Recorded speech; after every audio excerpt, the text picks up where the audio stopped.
আসসালামু আলাইকুম, সবাইকে স্বাগতম।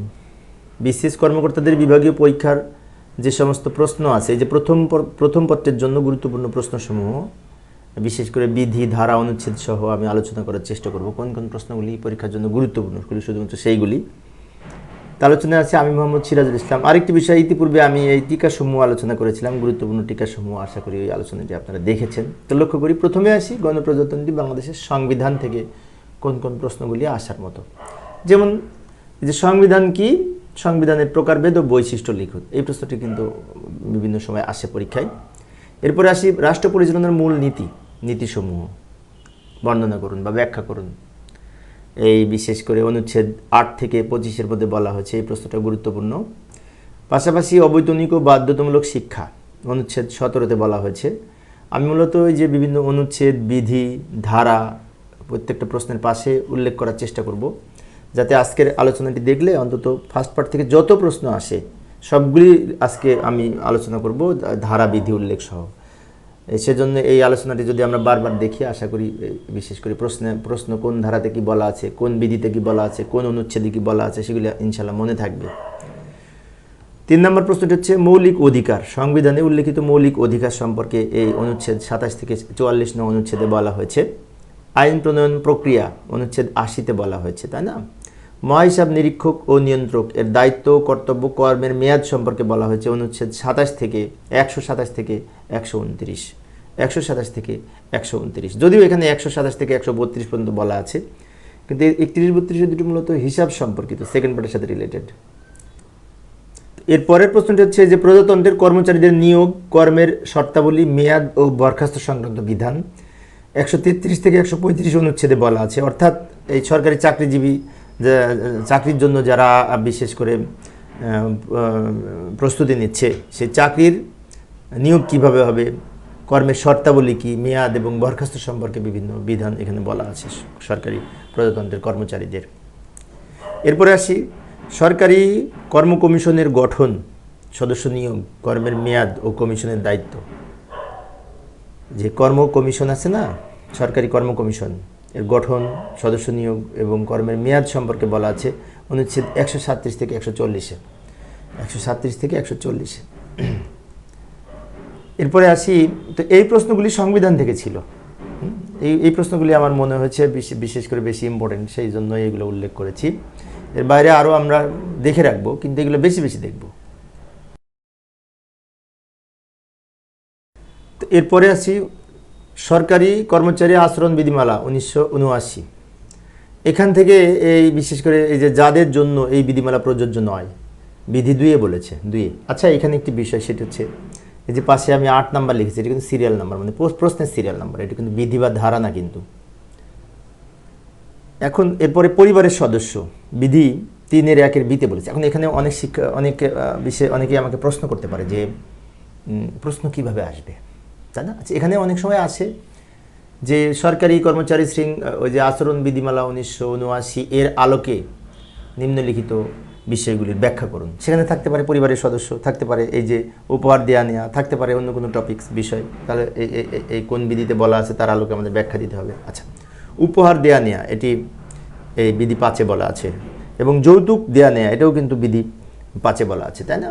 কি বলা আছে সেটা তো আমাদের পড়তে হবে ওইখানে, কিন্তু কি বলা আছে এটা বলতে গেলে তো অনেক সময় লাগবে। সেজন্য মূলত আমি অনেকগুলি বিষয় আলোচনা করব, তো অনেকগুলি প্রশ্ন, তাই শুধুমাত্র বিধি এবং ধারা সহ আলোচনা করছি।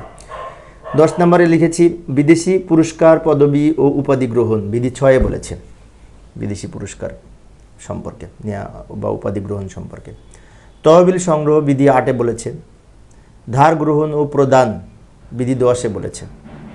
মূল্যবান সামগ্রী ও স্থাবর সম্পত্তি হস্তান্তর, বিধি 11-তে বলেছে। এই প্রশ্নটি কিন্তু খুব গুরুত্বপূর্ণ, অনেকবার এসেছে। মূল্যবান সামগ্রী ও স্থাবর সম্পত্তি হস্তান্তর সম্পর্কে বিধি 11-তে বলেছে। সম্পত্তির ঘোষণা, বিধি 13-তে বলেছে, এটাও গুরুত্বপূর্ণ। এরপরে ব্যক্তিগত ব্যবসা অথবা চাকরি, এই সম্পর্কে আচরণ বিধিমালায় কী বলেছে, বিধি 17-তে বলা আছে। ব্যক্তিগত ব্যবসা অথবা চাকরি সম্পর্কে 17-তে বলা আছে। এছাড়াও এই যে চাকরিজীবী সমিতির সদস্য, বিধি 29-এ বলেছে। এখন এইখানে কিন্তু আরও অনেক তথ্য আছে, কিন্তু সেইগুলি বিশেষ করে এই আমি টিকা আকারে যখন আলোচনা করেছি, যেমন রাজনীতিতে অংশগ্রহণ 25-এর 1-এ বলেছে, তাই না? তারপরে সরকারের সমালোচনা ও বিদেশি সম্পর্কে বক্তব্য প্রকাশ বিধি 23-এ বলেছে। নির্বাচনে অংশগ্রহণ 25-3-এ বলেছে। বেতার সম্প্রসারণে অংশগ্রহণ এই সম্পর্কে বেতার সম্প্রসারণ বা সংবাদের মাধ্যমে কোনো যোগাযোগের ক্ষেত্রে বিধি 22-এ বলেছে, তাই না? তারপর সমিতির চাকরিজীবী সমিতির সদস্য পদ সম্পর্কে বিধি 29-এ বলেছে, বিধি 29-এ চাকরিজীবী সমিতির সদস্য। এছাড়াও মহিলা সহকর্মীদের প্রতি আচরণ বিধি 27-এর এতে বলেছে। আচ্ছা, এগুলি কিন্তু আমি এখানে লিখি নাই, কিন্তু একে দেখে রাখবো আর কি, কিন্তু এগুলো বেশি ইম্পর্টেন্ট মনে হয়েছে আমার কাছে প্রশ্ন। তো এর পরের বিষয়টা হচ্ছে সরকারি কর্মচারী শৃঙ্খলা ও আপিল বিধিমালা 2018। এই প্রশ্নটাও এখান থেকেও কিন্তু প্রশ্ন হয়, ফার্স্ট পার্ট এবং সেকেন্ড পার্টে উভয় ক্ষেত্রে। তো লক্ষ্য করি, যাদের জন্য এই বিধিমালা প্রযোজ্য নয় বিধি 1-2-এ বলেছে। যেমন ওই যে আচরণ বিধিমালাতে বলেছিল 2 নম্বর বিধিতে যাদের জন্য প্রযোজ্য নয়, উত্তর কিন্তু সেম। আর এখানে বলেছে 1-2-তে, এটা খেয়াল রাখবো। বিভাগীয় মামলার ভিত্তি বিধি 3-এ বলেছে কি কি অপরাধের জন্য বিভাগীয় মামলা হয়, বিধি 3-এ বলেছে। বিভাগীয় মামলার দ্বন্দ্বসমূহ, বিভাগীয় মামলার যে সমস্ত দ্বন্দ্ব আছে এই দ্বন্দ্বসমূহ সাধারণত এই বিধি বিশেষ করে 4-এ বলেছে, 4-এর 1, 4-এর 2, 4-এর 3। আচ্ছা, 1-এ বলেছে কি কি দ্বন্দ্ব, তাই না, দ্বন্দ্বের প্রকারভেদ সম্পর্কে। 4-এর 2-তে বলেছে লঘু দ্বন্দ্ব, মানে কম অপরাধের শাস্তি, মানে ছোট শাস্তি। আর 4-এর 3-এ বলেছে গুরুদণ্ড, মানে বড় শাস্তি, তাই না। এখানে আবার 4-এর ABC D আছে, আবার 4-এর 3-এরও ABC D আছে। এগুলো কিন্তু আমরা একটু বই পড়ে দেখবো, আমি মূলত এখানে সংক্ষেপে আলোচনা করলাম। এরপরে কোন কোন অপরাধে কি কি শাস্তি হয়, বিধি 4-এর 5-এ বলেছে কোন কোন অপরাধে কি কি শাস্তি হয়, এইটা কিন্তু 4-এর 5-এ বলেছে। এর পরের প্রশ্নটি হচ্ছে লঘুদণ্ড আরোপের ক্ষেত্রে তদন্তের পদ্ধতি, বিধি 6-এর 1-6 নম্বরে বলা আছে। 6-এর আবার উপবিধি 1-6 আছে, এখানে বলা আছে গুরুদণ্ড আরোপের ক্ষেত্রে তদন্তের পদ্ধতি। এই প্রশ্নটি কিন্তু খুব গুরুত্বপূর্ণ, অনেকবার এসেছে এই প্রশ্নটি, এবং এটি বিধি 7-এর 1-12 পর্যন্ত বলা আছে। উপবিধি 1-12, 7-এর 1-12, কিন্তু একটা কথা আছে, 7-এর 1-5 পর্যন্ত এখানে আলোচিত হয়েছে, ঠিক আছে, বিষয়টি খেয়াল রাখবো। সাময়িক বরখাস্ত বিধি 12-তে বলেছে, যদিও সাময়িক বরখাস্ততে আবার 2000 ওই যে সরকারি চাকরি আইন 2018-তে আবার 39 ধারায় বলেছে, তাই না। আর এখানে বলেছে বিধি 12-তে সাময়িক বরখাস্ত সম্পর্কে। আদেশের বিরুদ্ধে আপিল বিধি 16-তে আপিল সম্পর্কে বলা হয়েছে, অর্থাৎ বিশেষ করে গুরুদণ্ডের যে গুরুদণ্ডের ক্ষেত্রে আদেশের বিরুদ্ধে যদি আপিল করতে চায় সেটি 16 নং বিধিতে বলা আছে।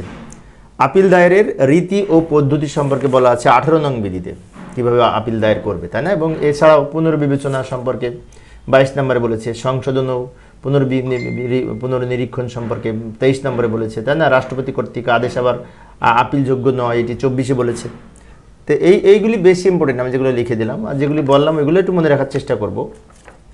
এই ছিল সরকারি কর্মচারী শৃঙ্খলা ও আপিল বিধিমালা 2018 এর আলোকে যে সমস্ত প্রশ্নগুলি গুরুত্বপূর্ণ পরীক্ষার জন্য, বিশেষ করে এগুলো কিন্তু রচনামূলকের জন্য গুরুত্বপূর্ণ। অবশ্য আমি ইতিপূর্বে এই টিকাসমূহ আলোচনা করেছি কোনগুলি গুরুত্বপূর্ণ। এই যে পুনর্বিবেচনা বিধি 22-এ বলেছে, তাই। তো এই যে পরের টপিক্সটা হচ্ছে সরকারি গোপন আইন 1923।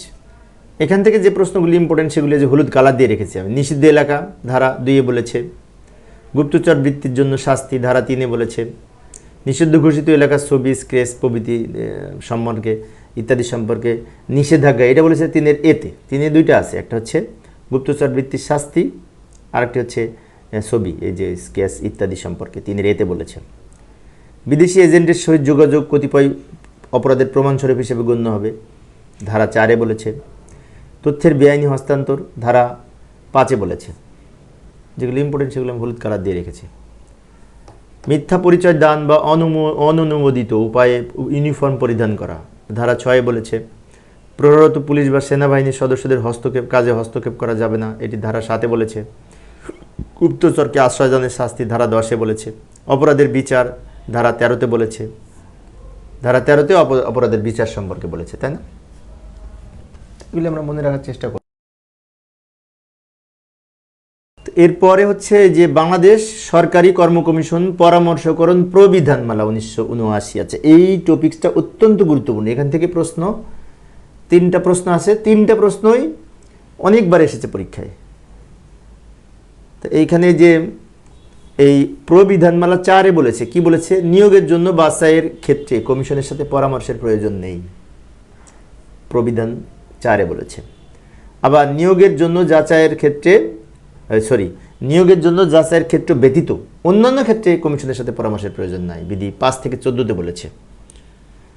আর পরের প্রশ্নটা হচ্ছে, যেসব ক্ষেত্রে কমিশনের সাথে পরামর্শের প্রয়োজন আছে এবং পরামর্শ বাধ্যতামূলক, প্রবিধান 3-এর 1 এবং 3-এর 2-এ বলেছে, এবং 6 থেকে 14-তে আবার 14-র যে বিষয় তার সাথে একটা মিল আছে একটু। তো বিষয়টা হচ্ছে 3টা প্রশ্ন। প্রথমটা হচ্ছে পরামর্শের প্রয়োজনই নাই, 4 নম্বরে বলেছে বিধি প্রবিধান 4-এ। আর নিয়োগের ক্ষেত্রে ব্যতীত অন্য ক্ষেত্রে পরামর্শের প্রয়োজন নাই, সেটি 5 থেকে 14-তে বলেছে। এবং যেসব ক্ষেত্রে পরামর্শের প্রয়োজন আছে সেই সম্পর্কে বলেছে এই যে প্রবিধান 3-এর 1, 3-এর 2 এবং 6 থেকে 14-তে যা বলেছে তার সাথে কিন্তু এটার আবার মিল আছে, সেজন্য আমি 6 থেকে 14 এই কথাটা লিখে রেখেছি। এবার আসি এই কার্যবিধিমালা 1996, এই টপিক্সটাও গুরুত্বপূর্ণ, এখান থেকেও কিন্তু প্রশ্ন আসে। কার্যবণ্টন সম্পর্কে আমরা এই যে কার্যবণ্টন সম্পর্কে বলা হয়েছে বিধি 3-এ, ঠিক আছে? বিধি 3-এ মন্ত্রণালয়ের কাজ বা বিভাগের কাজ বিধি 4-এ বলেছে, এবং এইটাও যে প্রিন্সিপাল অ্যাকাউন্টিং অফিসারের কাজের সাথে কিন্তু এটা মিল আছে। তা অনেক সময় যে সেকেন্ড পার্টে আসে না, এই প্রিন্সিপাল অ্যাকাউন্টিংয়ের কার্যাবলী বর্ণনা করুন, সেই কাজের মন্ত্রণালয়ের কার্যাবলী, এই দুইটা সেম উত্তর, সেম। বিধি 4-এ বলেছে মন্ত্রণালয়ের কাজ। এরপরে এই যে আন্তঃমন্ত্রণালয় পরামর্শ, এই প্রশ্নটা গুরুত্বপূর্ণ, বা বিভিন্ন মন্ত্রণালয় বা বিভাগের সাথে কোন কোন বিষয়ে পরামর্শ করতে হবে, এটা বিধি 10-এ বলেছে। জনপ্রশাসন মন্ত্রণালয়ের সাথে পরামর্শ বিধি 12-তে বলেছে। অর্থ মন্ত্রণালয়ের সাথে পরামর্শ বিধি 13-তে বলেছে। আইন ও বিচার বিভাগের সাথে পরামর্শ বিধি 14-তে বলেছে। মন্ত্রিসভায় যে সকল বিষয় উত্থাপন করতে হয় বিধি 16-তে বলেছে, তাই না? আচ্ছা, এইখানে আরেকটি বিষয়, এখানে কিন্তু আরও ছিল, যেমন প্রধানমন্ত্রীর বিশেষ করে রাষ্ট্রপতির নিকট প্রেরণ, প্রধানমন্ত্রী ও রাষ্ট্রপতির নিকট প্রেরণ, প্রধানমন্ত্রীর নিকট প্রেরণ, এই বিষয়গুলি না পরীক্ষায় তেমন আসে নাই, সেজন্য আমি একটু স্কিপ করেছি। আমি শুধুমাত্র পরীক্ষায় যেগুলি বারবার এসেছে তা প্রশ্নের আলোকে এখানে আলোচনা করার চেষ্টা করছি।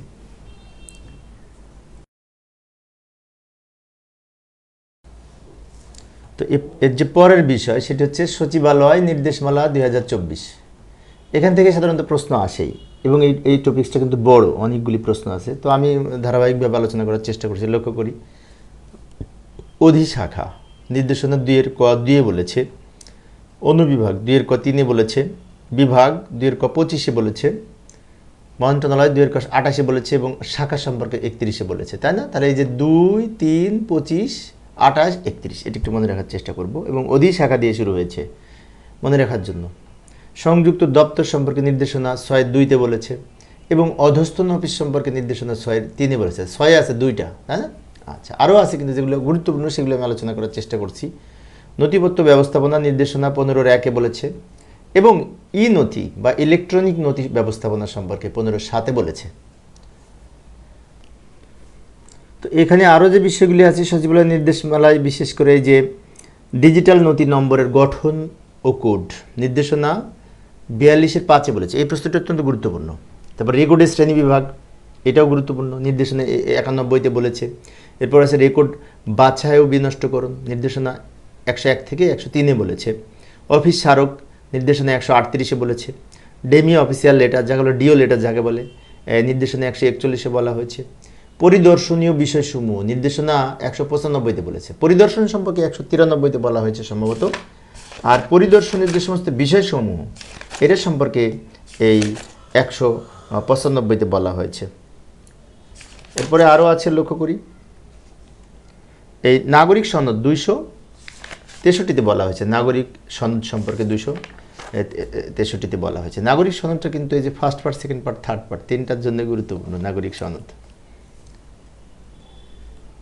পরের বিষয়টি হচ্ছে সরকারি কর্মচারী নিয়মিত উপস্থিতি বিধিমালা 2019, তাই না? 2019 উপস্থিতি। 2019-এর কিন্তু আরেকটা আছে, ওই যে সামাজিক যোগাযোগ মাধ্যম নির্দেশনা 2019-এর আরেকটা আছে কিন্তু। তো যাই হোক, নিয়মিত উপস্থিতির ক্ষেত্রে এই বিশেষ করে এই 41 নাম্বার, এটা কিন্তু কোনো ধারা বা বিধি না, 41 সিরিয়াল নাম্বার আমার। বিনা অনুমতিতে কাজে অনুপস্থিতির দ্বন্দ্ব ধারা বা বিধি 3-এ বলেছে, তাই না?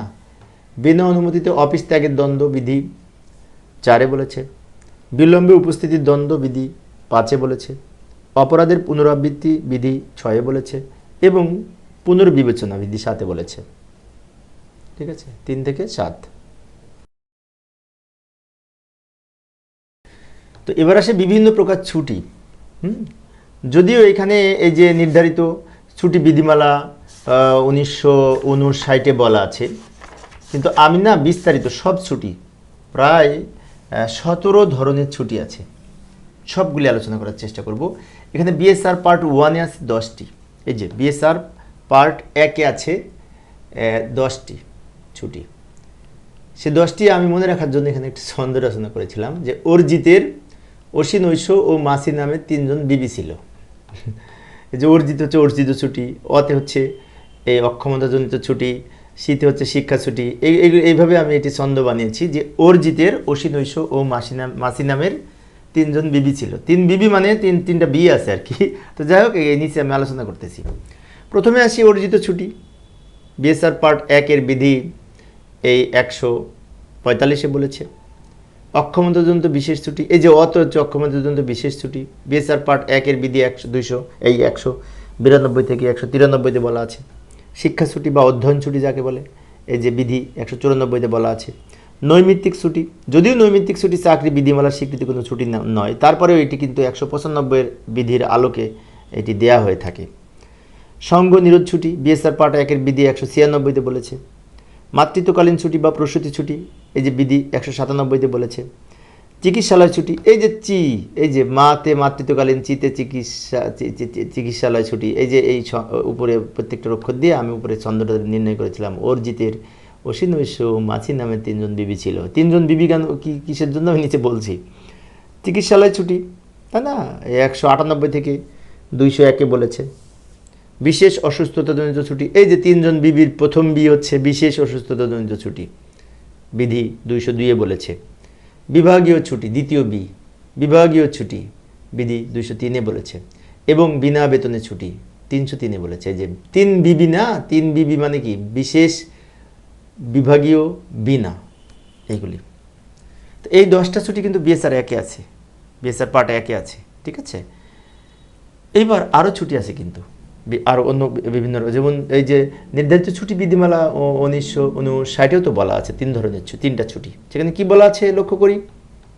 প্রাপ্যতাবিহীন ছুটি, নির্ধারিত ছুটি বিধিমালা এই 1959-এর বিধি 5-এর 1-এ বলেছে প্রাপ্যতাবিহীন ছুটি।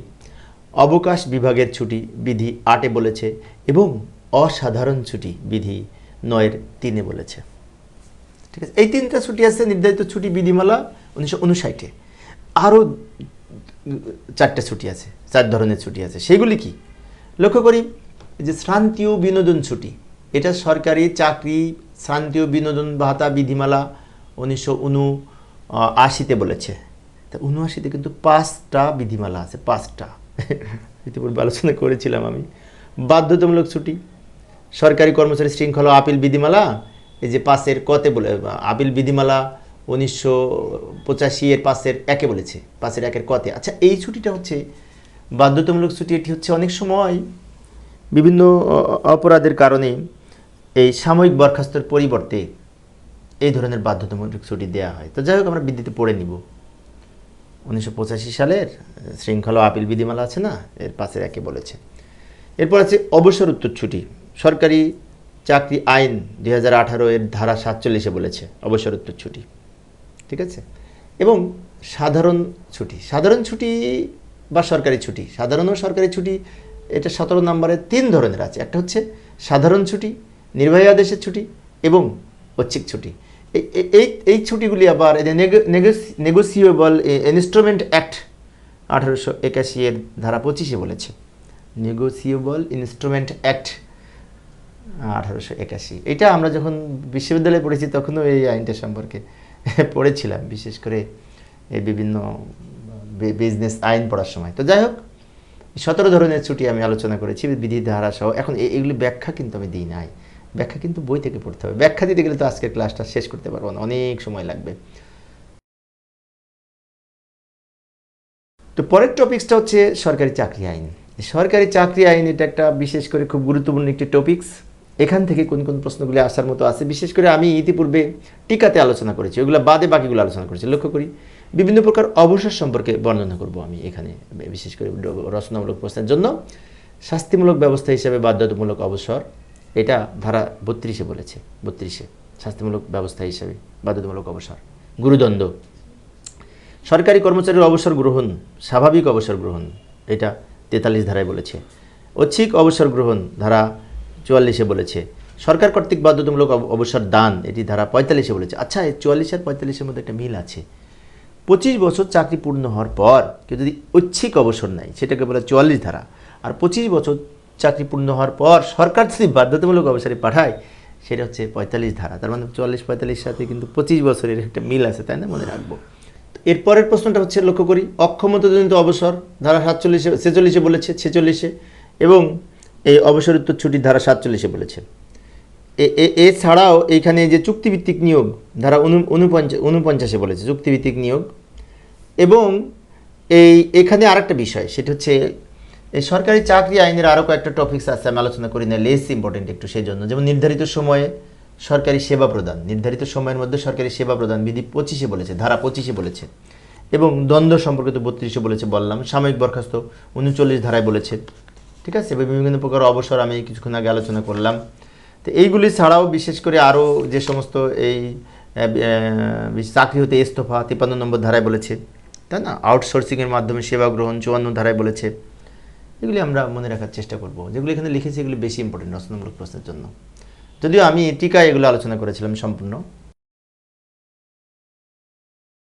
তো পরের বিষয়টা হচ্ছে সাধারণ ভবিষ্যৎ তহবিল 1979। এখান থেকে কয়েকটা প্রশ্ন আছে, বিশেষ করে যেমন অগ্রিম মঞ্জুরের কর্তৃপক্ষ বিধি 13-1-এ বলেছে। এরপরে অগ্রিমের উদ্দেশ্যসমূহ সম্পর্কে বিধি 13-2-তে বলেছে। অগ্রিমের পরিমাণ 13 বিধি 13-3 এবং 4-এ বলেছে, সবই 13-র মধ্যে, তাই না? গৃহ নির্মাণ অগ্রিম বিধি 13-5-এ বলেছে। এবং অগ্রিম মঞ্জুরের শর্তাবলী অর্থাৎ অগ্রিম প্রদানের পদ্ধতি বিধি 13-6, 7 এবং 8-এ বলেছে, ঠিক আছে। এছাড়াও এখান থেকে এই কল্যাণ তহবিল হতে একজন সরকারি কর্মচারী কীভাবে ঋণ গ্রহণ করতে পারে, অফেরতযোগ্য অগ্রিম সম্পর্কে বলেছে বিধি 13-9 এবং 10-এ। অফেরতযোগ্য অগ্রিম মানে ফেরত দিতে হয় না, তাই না? এটা 13-9 আর 10-এ বলেছে। এবং অফেরতযোগ্য অগ্রিম হচ্ছে ওই যে একটা নির্দিষ্ট বয়স আছে, 52 বছরের পরে আর দিতে হয় না। যাই হোক, ওটা আমরা পড়ে নিব বই থেকে। এর পরের টপিক্সটা হচ্ছে প্রশাসনিক ট্রাইব্যুনাল 1980। এখান থেকে মাত্র 2টা প্রশ্ন আসে। সেটি হচ্ছে, প্রথমে হচ্ছে প্রশাসনিক ট্রাইব্যুনাল প্রতিষ্ঠা, ধারা 3-এ বলেছে। প্রশাসনিক ট্রাইব্যুনাল এর এখতিয়ার, ধারা 4-এ বলেছে। প্রশাসনিক আপিল ট্রাইব্যুনাল প্রতিষ্ঠা, ধারা 5-এ বলেছে। প্রশাসনিক আপিল ট্রাইব্যুনালের এখতিয়ার, ধারা 6-এ বলেছে। এবং প্রশাসনিক ট্রাইব্যুনালের ক্ষমতা ও কার্যাবলী 7-এ বলেছে। 3 থেকে 7 প্রতিষ্ঠা, এখতিয়ার, প্রতিষ্ঠা, এখতিয়ার, ক্ষমতা ও কার্যাবলী, তাই না? একটু মনে রাখার চেষ্টা করব। তো এরপরের বিষয়টি হচ্ছে বিভিন্ন ধরনের পেনশন। তো পেনশন এটি সেকেন্ড পার্টের সাথে বেশি রিলেটেড, তারপরেও আলোচনা করি। লক্ষ্য করি ক্ষতিপূরণ পেনশন বিএসআর পার্ট 1-এর বিধি 308 থেকে 320-এ বলেছে, 308 থেকে 320। অক্ষমতাজনিত পেনশন 321 থেকে 35-এ বলেছে। বার্ধক্যজনিত পেনশন বিধি 337-এ বলেছে।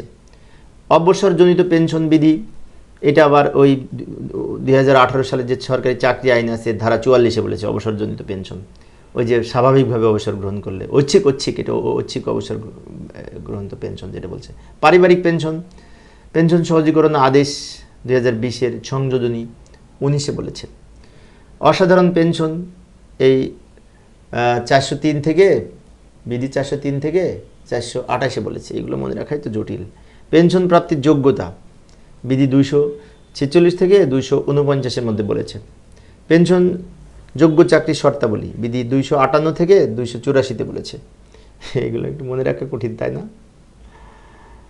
এরপরে আসি বাংলাদেশ কর্মচারী কল্যাণ বোর্ড 2004। এখান থেকে একটি প্রশ্নে আসার মতো আছে, সেটি হচ্ছে কল্যাণ তহবিলতে একজন সরকারি কর্মচারীর সহায়তা প্রাপ্তির শর্ত ও নিয়মাবলী বর্ণনা করুন। ধারা 16-র আলোকে আলোচনা করব আমরা ইনশাআল্লাহ। তো পেনশন থেকে আরও বিভিন্ন প্রশ্ন আছে কিন্তু, যেগুলি আমি এই টিকা আলোচনা করেছিলাম, সেজন্য এখানে একটি স্কিপ করে গেলাম। যেমন এই যে পেনশনের জন্য আরও যে সমস্ত অনেক তথ্য আছে কিন্তু, বিশেষ করে কল্যাণ কর্মকর্তা সহ পরিবারের সংজ্ঞা বলা আছে না আছে, অনেক কিছুই আছে, তাই না? আচ্ছা, এরপর আসি বাংলাদেশ সিভিল সার্ভিস নিয়োগ বিধিমালা। এখানে কয়েকটা মাত্র প্রশ্ন আসছে 1981। এখান থেকে যেমন নিয়োগের পদ্ধতি বিধি 3-এ বলেছে, সরাসরি নিয়োগ বিধি 4-এ বলেছে, সরাসরি নিয়োগের শর্তাবলী, পদোন্নতির মাধ্যমে নিয়োগ বিধি 5-এ বলেছে, শিক্ষানবিশ বিধি 6-তে বলেছে এবং স্থায়ীকরণ সম্পর্কে বিধি 7-এ বলেছে। স্টার চিহ্ন দেওয়া আছে, এগুলো বেশি ইম্পর্টেন্ট। এরপরে সরকারি কর্মচারী বিশেষ বিধান অধ্যাদেশ 1979 সালে 5টা আছে কিন্তু। অপরাধ সমূহ ধারা 3-এ বলেছে, দ্বন্দ্ব সমূহ ধারা 4-এ বলেছে, তদন্ত নোটিশ জারি বা শাস্তি প্রদানের পদ্ধতি ধারা 5-এ বলেছে, আপিল ধারা 6-এর 1-এ বলেছে এবং রিভিউ সম্পর্কে 6-এর 2-এ বলেছে। এবার আসি পেনশন সম্পর্কে আরও কিছু তথ্য, গ্র্যাচুইটি সম্পর্কে, তাই না? পেনশন ও গ্র্যাচুইটি নির্ধারণ কিভাবে হবে সেই সম্পর্কে বলেছে। এই বেতন ও চাকরি ভাতা দিয়ে আদেশ 2015 আছে না, 10-এর 1-এ বলেছে। পেনশন ও গ্র্যাচুইটি কীভাবে নির্ধারণ হবে, এইটা এই যে বেতন, সরকারি চাকরি বেতন ও ভাতা দিয়ে আদেশ 2015-এর বিধি 10-এর 1-এ বলেছে। এছাড়াও আরও কিছু তথ্য আমি একটু বিশেষ করে এখানে লিখে দিলাম দ্রুত সময় সেভ করার জন্য, এসার নামাজ পড়তে যেতে হবে, সময় নাই। যেমন পেনশন সহজীকরণ আদেশ 2020-এর উল্লেখযোগ্য দিকসমূহ। পেনশন সহজীকরণ আদেশ 2020-এর এই 20-এ বলা আছে উল্লেখযোগ্য দিকসমূহ সম্পর্কে। পারিবারিক পেনশনের বিধিবিধান বলা আছে সংযোজনী 15-তে। কল্যাণ কর্মকর্তা সম্পর্কে বলা আছে অনুচ্ছেদ 2.01-এ। তারপর এই যে ছুটি নগদায়ন, লাম গ্রান্ট যাকে বলে, সেটা বলা আছে এই 2.07-এ পেনশন সহজীকরণ আদেশ 2020-এর। পেনশন সমর্পণ সম্পর্কে বলা আছে 2.12-তে। ঠিক আছে, আরও আছে কিন্তু প্রতিবন্ধী সন্তানের পেনশন সম্পর্কে বলা আছে 3.03-এ। এই টপিক্সটা না আমার বেশি কঠিন মনে হয়, এই পয়েন্টের পরে যে বিষয়গুলি আছে মনে রাখার জন্য। পুত্র কন্যা সন্তানের বয়স সীমা পর্যন্ত বলা আছে 3.04-এ। জরুরি ভিত্তিক পেনশন সম্পর্কে বলা আছে 4.02-এ। ডিহা পিপিও সম্পর্কে বলা আছে 4.06-এ। অনুত্তোলিত পেনশন বা বকেয়া পেনশন সম্পর্কে বলা আছে 4.08-এ।